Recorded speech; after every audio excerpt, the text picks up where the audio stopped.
Greetings, loved ones. A safety plan is important to think about when a survivor is ready to leave their abuser. Yesterday, we talked about what to pack in the bag that a survivor should take with them if there is time. Today, we're going to discuss how to get out of your home safely.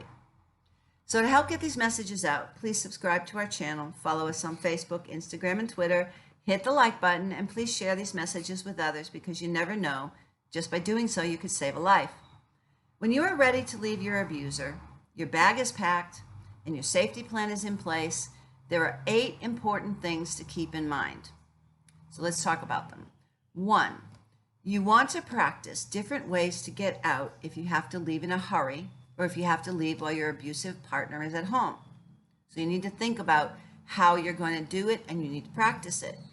The second thing is you need to think about any weapons that might be in the house and ways you could possibly get them out of the house before you leave.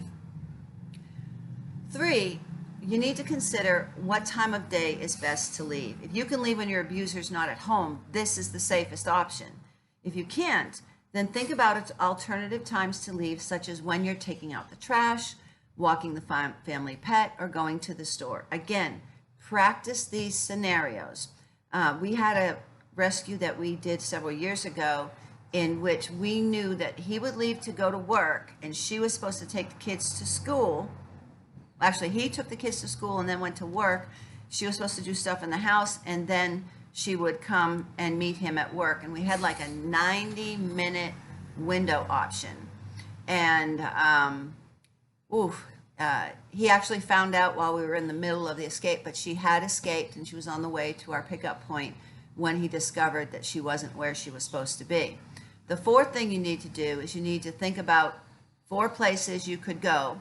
These may include a domestic violence shelter, the house of a trusted friend or coworker that the abuser does not know, or another safe location such as a hotel or shelter in a different city. You need to throw your abuser off your trail.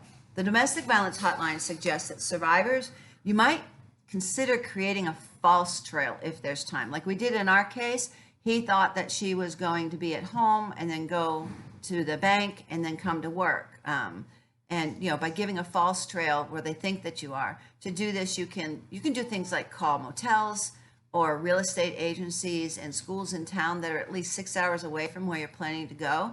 And you can ask questions that require them to call you back at your house so that when they call back, your abuser may believe this is where you're going. 6th thing you need to consider is don't underestimate your abuser. They are intent on controlling survivors' lives. And when abusers feel a loss of control, such as when a victim leaves, the abuse can escalate. This is why it's especially important to take extreme cautions before and after leaving if possible. Secure an order of protection. If you can do that before you leave, that's great.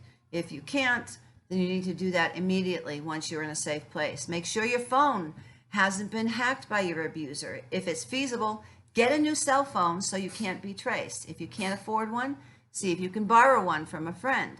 I always recommend turning your cell phone off, taking the chip and the battery out, and throwing the cell phone in the trash before you leave. That's what we did with that girl, that woman that we had rescued.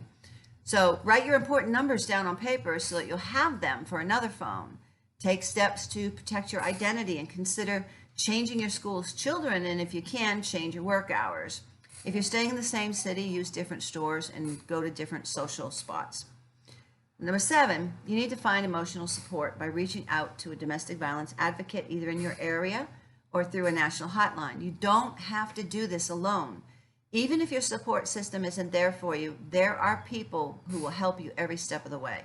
8, don't hesitate to call 911 if you feel you're in danger at any point during or after you leave. The most dangerous time for a victim of domestic violence is when they decide to leave. Because of this, it is important that you plan your escape and you seek the help of trusted people.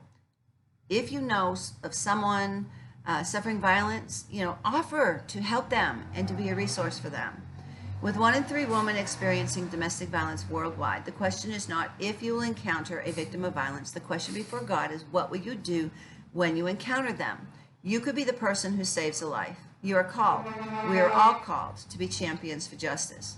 Those who suffer violence need those who love them, and those who don't even know them to step out and reach out to them, to give them the courage they need to leave before it's too late. I know that it's kind of crazy here. We're getting ready to do these in our studio, but my husband has COVID right now, so until he gets well and I get well, we're still doing it the same way in my office, and there are lots of sounds and interruptions, so please forgive that.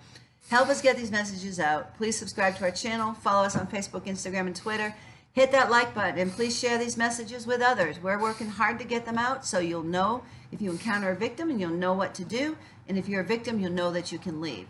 You never know. Just by sharing these messages with others, you could save a life. If you're a victim of violence, listen to me and know this. This is so passionate for me. I want you to know that you are valued, you are loved, you're intelligent, you're beautiful. God doesn't want you to suffer violence. He wants you to live free from violence in peace and tranquility. There is a way out, and it's not your fault. Abuse is not love. Someone who says they love you and then abuses you, they are lying. If you're a victim of violence, reach out to somebody. If you find yourself in a dangerous situation, call 911. Tomorrow, we're going to talk about the biggest barrier to leaving an abusive partner. So until then, God bless you.